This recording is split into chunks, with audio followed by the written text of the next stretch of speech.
ओम शांति। 14/4/25 की वाणी है। मीठे बच्चे, सुख और दुख के खेल को तुम ही जानते हो। आधा कल्प है सुख और आधा कल्प है दुख। बाप दुख हरने सुख देने आते हैं। प्रश्न: कई बच्चे किस एक बात में अपनी दिल को खुश कर मियाँ मिट्ठू बनते हैं? उत्तर: कई समझते हैं हम संपूर्ण बन गए, हम कंप्लीट तैयार हो गए। ऐसे समझ अपने दिल को खुश कर लेते हैं। यह भी मियाँ मिट्ठू बनना है। बाबा कहते, मीठे बच्चे, अभी बहुत पुरुषार्थ करना है। तुम पावन बन जाएंगे तो फिर दुनिया भी पावन चाहिए। राजधानी स्थापन होनी है। एक तो जा नहीं सकता। गीत: तुम ही हो माता, तुम ही पिता हो। ओम शांति। यह बच्चों को अपनी पहचान मिलती है। बाप भी ऐसे कहते हैं, हम सभी आत्माएं हैं, सब मनुष्य ही हैं, बड़ा हो या छोटा हो। प्रेसिडेंट, राजा रानी सब मनुष्य हैं। अब बाप कहते हैं, सभी आत्माएं हैं। मैं फिर सभी आत्माओं का पिता हूँ, इसलिए मुझे कहते हैं परम पिता परमात्मा यानी सुप्रीम। बच्चे जानते हैं हम आत्माओं का वह बाप है। हम सब ब्रदर्स हैं। फिर ब्रह्मा द्वारा भाई बहनों का ऊंच नीच कुल होता है। आत्माएं तो सभी आत्माएं हैं, यह भी तुम समझते हो। मनुष्य तो कुछ नहीं समझते। तुमको बाप बैठ समझाते हैं। बाप को तो कोई जानते नहीं। मनुष्य गाते हैं, हे भगवान, हे माता पिता, क्योंकि ऊंचते ऊंच तो एक होना चाहिए ना। वह है सबका बाप, सबको सुख देने वाला। सुख और दुख के खेल को भी तुम जानते हो।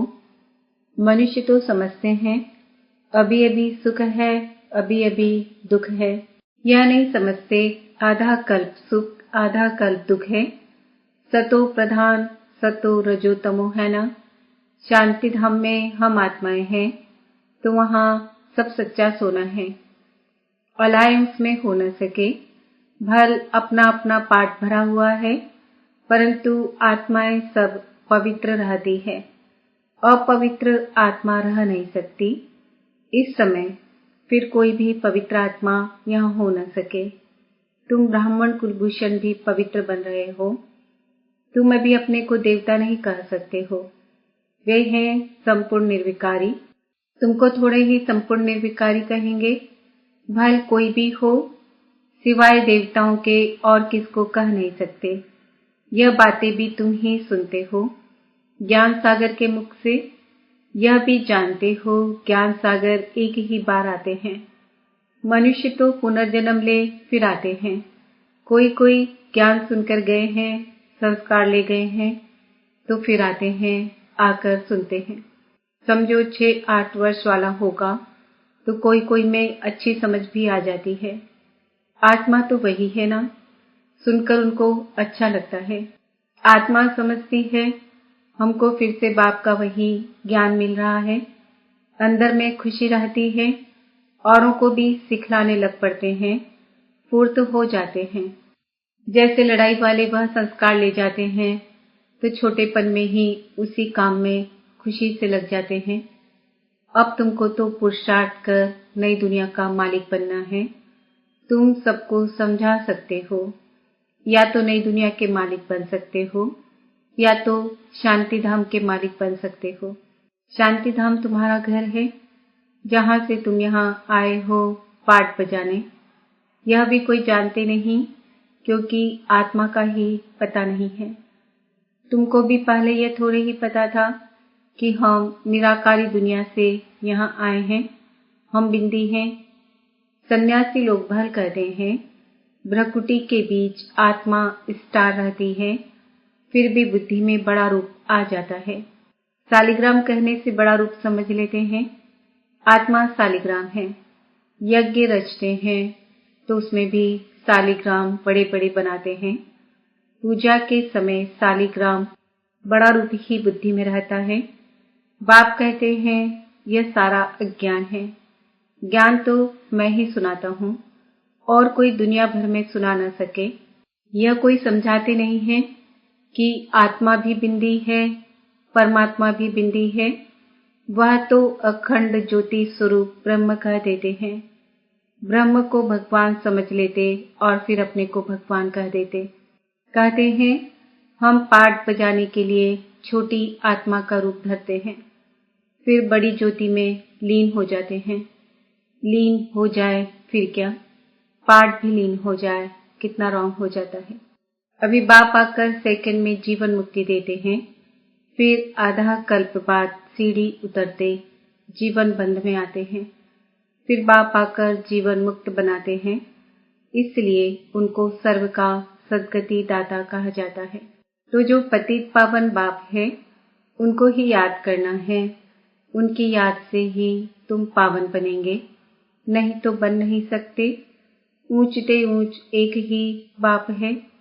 कई बच्चे समझते हैं हम संपूर्ण बन गए, हम कंप्लीट तैयार हो गए। ऐसे समझ अपने दिल को खुश कर लेते हैं। यह भी मियाँ मिट्ठू बनना है। बाबा कहते मीठे बच्चे अभी बहुत पुरुषार्थ करना है, पावन बन जाएंगे तो फिर दुनिया भी पावन चाहिए। एक तो जा न सके, कोई कितना भी कोशिश करे कि हम जल्दी कर्मातीत बन जाएं, परंतु होगा नहीं। राजधानी स्थापन होनी है। भले कोई स्टूडेंट पढ़ाई में बहुत होशियार हो जाता है, परंतु इम्तिहान तो टाइम पर होगा ना। इम्तिहान तो जल्दी हो न सके। यह भी ऐसे है, जब समय होगा तब तुम्हारी पढ़ाई की रिजल्ट निकलेगी। कितना भी अच्छा पुरुषार्थ हो, ऐसे कह न सके हम कंप्लीट तैयार हैं। नहीं, 16 कला संपूर्ण कोई आत्मा अभी बन नहीं सकती। बहुत पुरुषार्थ करना है।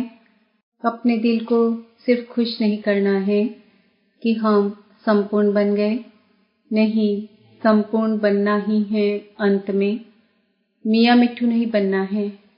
यह तो सारी राजधानी स्थापन होनी है। हाँ, इतना समझते हैं, बाकी थोड़ा टाइम है। मूसल भी निकल गए हैं। इन्हें बनाने में भी पहले टाइम लगता है, फिर प्रैक्टिस हो जाती है तो फिर झट बना लेते हैं। यह भी सब ड्रामा में नूल है। विनाश के लिए बॉम्ब्स बनाते रहते हैं।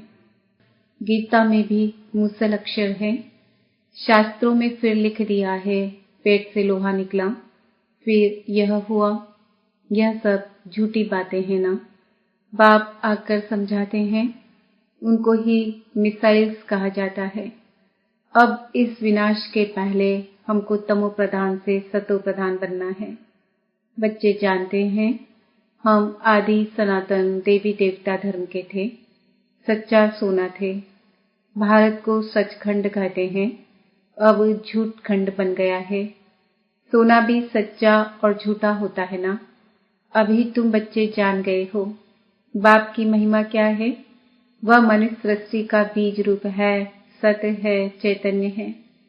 आगे तो सिर्फ गायन करते थे, अभी तुम समझते हो कि बाप के सारे गुण हमारे में भर रहे हैं। बाप कहते हैं कि पहले पहले याद की यात्रा करो, मुझे याद करो तो तुम्हारे भी कर्म विनाश हो जाएं।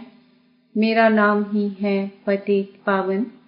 गाते भी हैं है पतित पावन आओ, परंतु वह क्या आकर करेंगे यह नहीं जानते हैं। एक सीता तो नहीं होगी, तुम सभी सीताएं हो।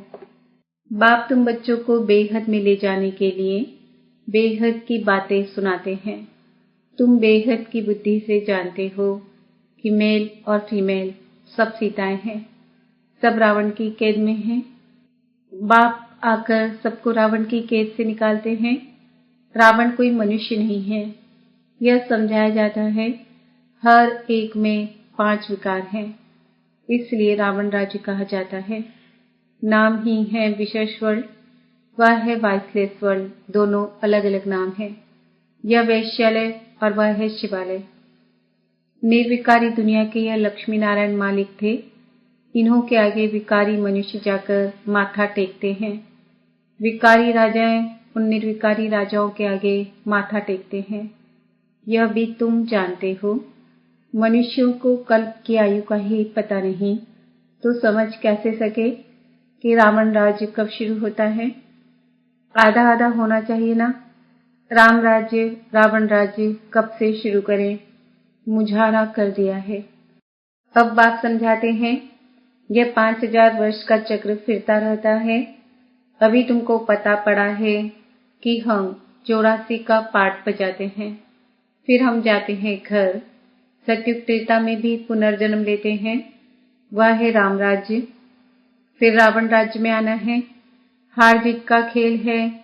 तुम जीत पाते हो तो स्वर्ग के मालिक बनते हो, हार खाते हो तो नर्क के मालिक बनते हो। स्वर्ग अलग है। कोई मरते हैं तो कहते हैं स्वर्ग पधारा। अभी तुम थोड़े ही कहेंगे, क्योंकि तुम जानते हो स्वर्ग कब होगा। वह तो कह देते ज्योति ज्योत समाया, वह निर्वाण गया। तुम कहेंगे ज्योति ज्योत तो कोई समा नहीं सकते। स्वर्ग का सद्गति दाता एक ही गाया जाता है। स्वर्ग सत्युग को कहा जाता है, अभी है नर्क। भारत की ही बात है, बाकी ऊपर में कुछ नहीं है। देलवाड़ा मंदिर में ऊपर में स्वर्ग दिखाया है, तो मनुष्य समझते हैं बरोबर ऊपर ही स्वर्ग है। अरे ऊपर छत में मनुष्य कैसे होंगे, बुद्धू ठहरे ना। अभी तुम क्लियर कर समझाते हो। तुम जानते हो यहाँ ही स्वर्गवासी थे, यहाँ ही फिर नरकवासी बनते हैं। अब फिर स्वर्गवासी बनना है। यह नॉलेज है ही नर से नारायण बनने की। कथा भी सत्यनारायण बनने की ही सुनाते हैं, राम सीता की कथा नहीं कहते। यह है नर से नारायण बनने की कथा। ऊंच से ऊंच पद लक्ष्मी नारायण का है, वह फिर भी 2 कला कम हो जाती है। पुरुषार्थ ऊंच पद पाने का किया जाता है।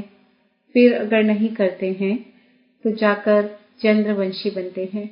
भारतवासी पतित बनते हैं तो अपने धर्म को भूल जाते हैं। क्रिश्चियन भल सतों से तमो प्रधान बने हैं, फिर भी क्रिश्चियन संप्रदाय के तो है ना। आदि सनातन देवी देवता संप्रदाय वाले तो अपने को हिंदू कह देते हैं। यह भी नहीं समझते कि हम असूल देवी देवता धर्म के हैं। वंडर है ना। तुम पूछते हो हिंदू धर्म किसने स्थापन किया, तो मूंझ जाते हैं। देवताओं की पूजा करते हैं तो देवता धर्म के ठहरे ना, परंतु समझते नहीं यह भी ड्रामा में नूंद है। तुम्हारी बुद्धि में सारी नॉलेज है। तुम जानते हो हम पहले सूर्यवंशी थे, फिर और धर्म आते हैं, हम पुनर्जन्म लेते आते हैं। तुम्हारे में भी कोई यथार्थ रीति जानते हैं। स्कूल में भी कोई स्टूडेंट की बुद्धि में अच्छी रीति बैठता है, कोई की बुद्धि में कम बैठता है। यहाँ भी जो नापास होते हैं उनको क्षत्रिय कहा जाता है। चंद्रवंशी में चले जाते हैं, 2 कला कम हो गई ना, संपूर्ण बन न सके। तुम्हारी बुद्धि में अभी बेहद की हिस्ट्री ज्योग्राफी है। वह स्कूल में तो हद की हिस्ट्री ज्योग्राफी पढ़ते हैं। वह कोई मूल वतन सूक्ष्म वतन को थोड़ी ही जानते हैं। साधु संत आदि किसकी भी बुद्धि में नहीं है, तुम्हारी बुद्धि में है। मूल वतन में आत्माएं रहती है, यह है स्थूल वतन। तुम्हारी बुद्धि में सारी नॉलेज है। यह स्वदर्शन चक्रधारी सेना बैठी है। यह सेना बाप को और चक्र को याद करती है। तुम्हारी बुद्धि में ज्ञान है, बाकी कोई हथियार आदि नहीं है। ज्ञान से स्व का दर्शन हुआ है। बाप रचिता का और रचना के आदि मध्य अंत का ज्ञान देते हैं। अब बाप का फरमान है कि रचिता को याद करो तो विकर्म विनाश होंगे। जितना जो स्वदर्शन चक्रधारी बनते हैं, औरों को बनाते हैं, जो जास्ती सर्विस करते हैं उनको जास्ती पद मिलेगा। यह तो कॉमन बात है। बाप को भूले ही हैं गीता में श्री कृष्ण का नाम डालने से। श्री कृष्ण को सबका बाप नहीं कहेंगे। वर्षा बाप से मिलता है, पतित पावन बाप को कहा जाता है। वह जब आए तब हम वापस शांति धाम में जाएं। मनुष्य मुक्ति के लिए कितना माथा मारते हैं, तुम कितना सहज समझाते हो। बोलो पतित पावन तो परमात्मा है, फिर गंगा में स्नान करने क्यों जाते हो? गंगा के कंठे पर जाकर बैठते हैं कि वहां ही हम मरे। पहले बंगाल में जब कोई मरने पर होते थे तो गंगा में जाकर हरि बोल करते थे, समझते थे यह मुक्त हो गया। अब आत्मा तो निकल गई, वह तो पवित्र बनी नहीं। आत्मा को पवित्र बनाने वाला बाप ही है, उनको ही पुकारते हैं। अब बाप कहते हैं मुझे याद करो, तो विकर्म विनाश होंगे। बाप आकर पुरानी दुनिया को नया बनाते हैं, बाकी नई रचते नहीं हैं। अच्छा, मीठे मीठे सिक्किल दे बच्चों प्रति माता पिता बाप दादा को याद प्यार और गुड मॉर्निंग। रूहानी बाप की रूहानी बच्चों को नमस्ते। हम रूहानी बच्चों की रूहानी माता पिता बाप दादा को याद प्यार गुड मॉर्निंग, नमस्ते, ओम शांति। धारणा के लिए मुख्य सार, बाप में जो गुण हैं वह स्वयं में भरने हैं। इम्तिहान के पहले पुरुषार्थ कर स्वयं को कंप्लीट पावन बनाना है। इसमें मियाँ मिट्ठू नहीं बनना है, स्वदर्शन चक्रधारी बनना और बनाना है। बाप और चक्र को याद करना है। बेहद बाप द्वारा बेहद की बातें सुनकर अपनी बुद्धि बेहद में रखनी है, हद में नहीं आना है। वरदान, स्व स्थिति द्वारा परिस्थितियों पर विजय प्राप्त करने वाले संगम युगी विजयी रत्न भव। परिस्थितियों पर विजय प्राप्त करने का साधन है स्व स्थिति। यह देह भी पर है, स्व नहीं। स्व स्थिति व स्वधर्म सदा सुख का अनुभव कराता है और प्रकृति धर्म अर्थात पर धर्म या देह की स्मृति किसी न किसी प्रकार के दुख का अनुभव कराती है। तो जो सदा स्व स्थिति में रहता है वह सदा सुख का अनुभव करता है। उसके पास दुख की लहर आ नहीं सकती, वह संगम युगी विजयी रत्न बन जाते हैं। स्लोगन, परिवर्तन शक्ति द्वारा व्यर्थ संकल्पों के बहाव का फोर्स समाप्त करो। आज का सवाल है, मैं आत्मा विजयी रत्न हूँ। आज के व्यक्ति इशारे, कंबाइन रूप की स्मृति से सदा विजयी बनो। लोग कहते हैं जिधर देखते हैं उधर तू ही तू है, और हम कहते कि हम जो करते हैं जहाँ जाते हैं बाप साथ ही हैं, अर्थात तू ही तू है। जैसे कर्तव्य साथ है, ऐसे हर कर्तव्य कराने वाला भी सदा साथ है। करणहार और करावनहार दोनों कंबाइन हैं। ओम शांति।